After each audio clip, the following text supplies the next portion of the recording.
தந்தி தொலைக்காட்சி நேயர்களுக்கு வணக்கம். நல்லதை சொல்வோம், நல்லதை செய்வோம், நல்லதே நடக்கும். இன்று 13/5/2025 செவ்வாய்க்கிழமை, விசாகம் நட்சத்திரம், காலை 9:26 வரை, பிறகு அனுஷம்.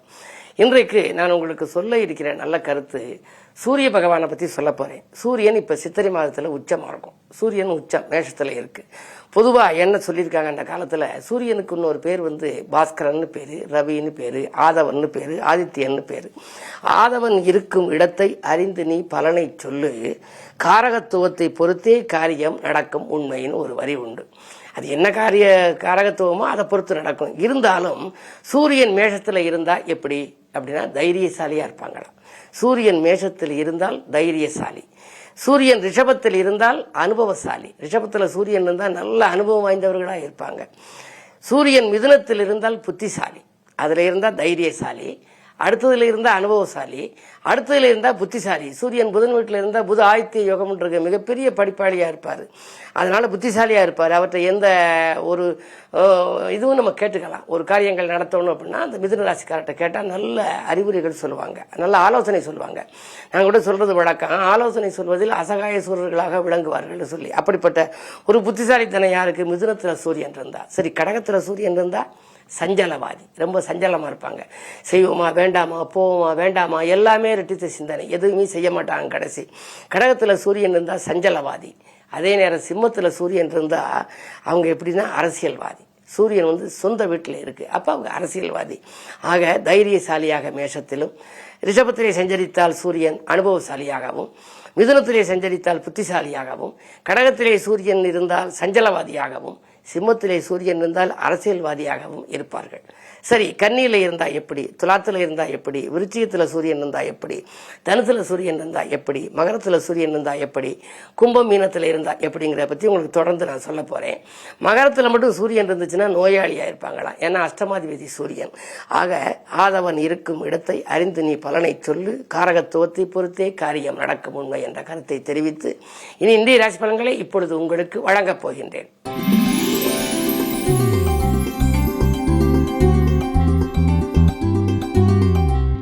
மேசராசினியர்களே, இன்றைக்கு நீங்கள் விட்டுக் கொடுத்து செல்ல வேண்டிய நாள். உங்கள் விருப்பங்கள் நிறைவேற வேண்டுமானால், நல்ல திருப்பங்கள் உருவாக வேண்டுமானால் பொறுமையும் நிதானமும் தேவை. இன்று சந்திராஷ்டமம். எதையும் நீங்கள் திட்டமிட்டு செய்ய இயலாது. விரயங்கள் கூடுதலாக இருக்கும். விழிப்புணர்ச்சி மிக மிக மிக அதிக தேவை. உடல் ஆரோக்கியத்திலும் அக்கறை காட்டுங்கள்.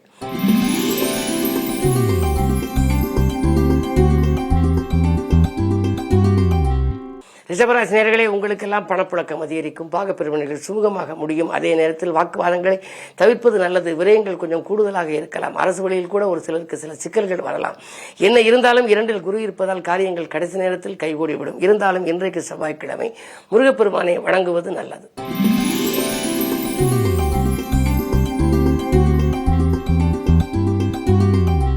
மிதுனராசினியர்களே, உங்களுக்கு ஜென்மகுரு. இடமாற்றங்கள், வீடு மாற்றங்கள் வரலாம். குடும்பச்சுமை கொஞ்சம் கூடுதலாக இருக்கும். கொடுக்கல் வாங்கல்கள் ஒழுங்காவதில் கொஞ்சம் நம்பிக்கைகள் கொஞ்சம் குறையலாம். என்ன இருந்தாலும் 2இல் செவ்வாய் இருப்பதால் தைரியமும் தன்னம்பிக்கையும் உங்களுக்கு கொஞ்சம் குறையும். தைரியத்தையும் தன்னம்பிக்கையும் தளரவிட வேண்டாம். அதே நேரத்தில் 10இல் சுக்கிரன் இருப்பதால் மாலை நேரத்தில் பயணம் மகிழ்ச்சிகரமானதாக அமையும்.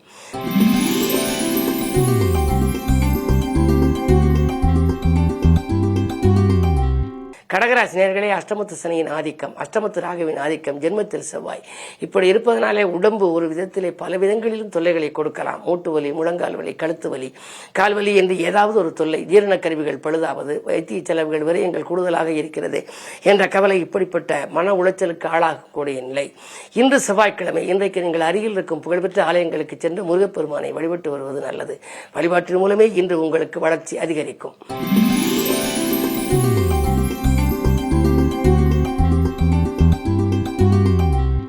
சிம்மராசினியர்களே, உங்களுக்கு ஜென்மத்தில் கேது. புகழ்பெற்ற ஆலயங்களுக்கு சென்று வழிபட்டு வர வேண்டும் என்ற எண்ணம் நிறைவேறுகின்ற நாள்.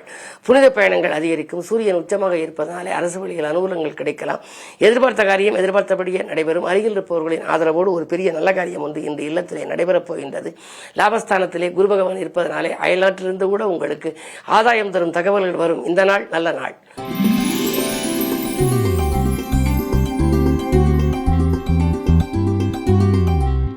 கன்னிராசினியர்களே, பதவி மாற்றங்கள், இடமாற்றங்கள் வருவதற்கான அறிகுறிகள் தென்படுகின்றன. மேலதிகாரிகள் இணக்கமாக நடந்து கொள்ள மாட்டார்கள். அதே நேரத்தில் உங்களுடைய குணத்தையும் நீங்கள் கொஞ்சம் மாற்றிக்கொள்ள வேண்டும். முன்கோபத்தை குறைத்துக் கொள்வது நல்லது. முக்கிய புள்ளிகளை சந்தித்து நீங்கள் முடிவெடுக்க வேண்டிய நேரம் இது. இல்லத்து பிரச்சனையும் அதிகரிக்கும், உள்ளத்திலும் பிரச்சனைகள் அதிகரிக்கும். இந்த நாள் கிழமை செவ்வாய் என்பதனாலே, அஷ்டமாதிபதி இப்பொழுது நீச்சமாக இருப்பதனாலே 6 படை வீடுகளில் அருகில் இருக்கும் 1 படை வீட்டுக்காவது சென்று வழிபட்டு வந்தால் நல்லது நடக்கும்.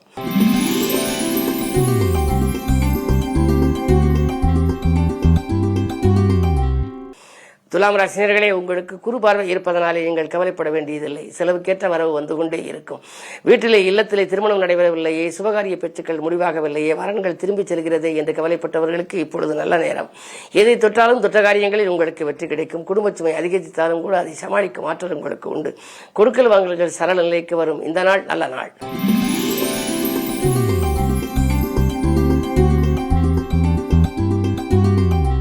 விருச்சிக ராசி நேயர்களே, ராசியிலேயே சந்திரன் குருவினுடைய பார்வை 2இல் பதிவதனாலே குடும்ப முன்னேற்றம் கூடுதலாக இருக்கும்.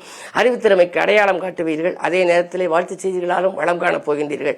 இல்லத்திலே உள்ளவர்களும் அருகில் உள்ளவர்களும் உங்களுக்கு ஆதரவு கரம் நீட்டுவார்கள். அதிகார அந்தஸ்தை பெற்றவர்கள் உங்களுக்கு அனுகூலமாக நடந்து கொள்வார்கள். பதவி உயர்வு, ஊதிய உயர்வு போன்றவர்கள் எதிர்பார்த்தபடியே உங்களுக்கு வரலாம். 6ஆம் இடத்திலே சூரியன் இருக்கின்றார். உத்தியோகத்திலே ஒரு நல்ல முன்னேற்றம். மேலதிகாரிகள் இணக்கமாக நடந்து கொள்வார்கள். நேற்றைய பிரச்சனை இன்று நல்ல முடிவுக்கு வருகின்ற இந்த நாள் நல்ல நாள். முருகப்பெருமான் வழிபாடு முன்னேற்றம் வழங்கும்.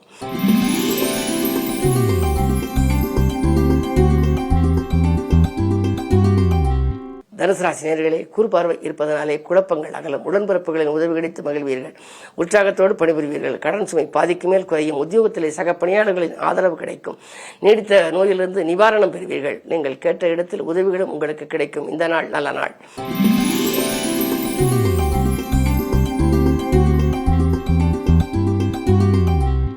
மகர ராசி நேயர்களே, எதையும் ஒரு முறைக்கு பல முறை யோசித்து செய்ய வேண்டிய நாள். விட்டுக் கொடுத்து செல்வதன் மூலமே உங்கள் விருப்பங்கள் நிறைவேறும். சிநேகிதர்கள் உங்களுக்கு திடீரென பகையாகலாம். நீங்கள் நல்ல நம்பிக்கைக்குரியவர்களாக நீங்கள் யாரையேனும் நம்பி செயல்பட்டாலும் கூட காரியங்கள் கடைசி நேரத்தில் கைகூடாமல் போகலாம். 2இல் ராகுவும் சனியும் இருப்பதனால் கொடுத்த வாக்கை காப்பாற்ற இயலாது. கொள்கை பிடிப்போடும் செயல்பட இயலாது. என்ன இருந்தாலும் இன்று உங்களுக்கு பொறுமையும் நிதானமும் அதிகம் தேவைப்படுகின்ற நாள். வழிபாடுகள் மூலம் வளர்ச்சியை காண இயலும்.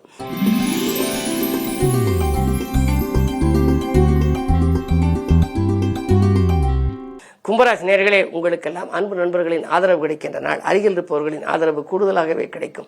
2இல் சுக்கிரன் இருப்பதால் நீங்கள் நினைத்ததை நினைத்த நேரத்தில் செய்து முடிப்பீர்கள். ஆடை ஆபரண சேர்க்கை உண்டு. அதே நேரத்தில் உங்களுடைய எண்ணங்கள் எல்லாம் எளிதில் நிறைவேற அருகில் இருப்பவர்கள் உங்களுக்கு உறுதுணையாக இருப்பார்கள். கடன் சுமை பாதிக்கு மேல் குறையும். வாங்கல் கொடுக்கல்கள் சீராகவும் சிறப்பாகவும் இருக்கும். ஆடை ஆபரண சேர்க்கை உண்டு. வியாபார விரோதங்கள் விலகும். குரு பார்வை இருப்பதனாலே தடைகள் எல்லாம் அகலுகின்ற நாளாகவே இந்த நாள் அமைகின்றது.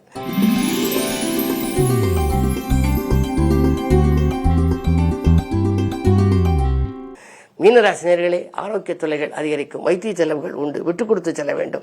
காரிய வெற்றிக்கு கடவுள் வழிபாட்டை மேற்கொள்ள வேண்டிய நாள் என்று கூட சொல்லலாம். மிக மிக கவனத்தோடு நீங்கள் செயல்பட வேண்டும். சுக்கிரன் உங்கள் ராசியில் உச்சம் பெற்றிருக்கின்றார். 3க்கு அதிபதி உச்சம் பெற்றிருப்பதனாலே முன்னேற்ற பாதையில் சில சறுக்கல்கள் வரலாம். அஷ்டமாதிபதியாகவும் சுக்கிரன் இருப்பதனாலே சில இழப்புகளை சந்திக்கக்கூடிய நேரம் இந்த நேரம். எனவே யாரையும் நம்பி எந்த பொறுப்பையும் ஒப்படைக்க வேண்டாம். பிறருக்கு பொறுப்பு சொல்வதையும் இன்று நீங்கள் தவிர்ப்பது நல்லது. தானுண்டு தன் வேலை உண்டு என்று இருந்தால் இந்த நாள் இனிய நாளாக உங்களுக்கு அமையும். மேலும் விவரங்கள் அறிய தினத்தந்தி படியுங்கள்.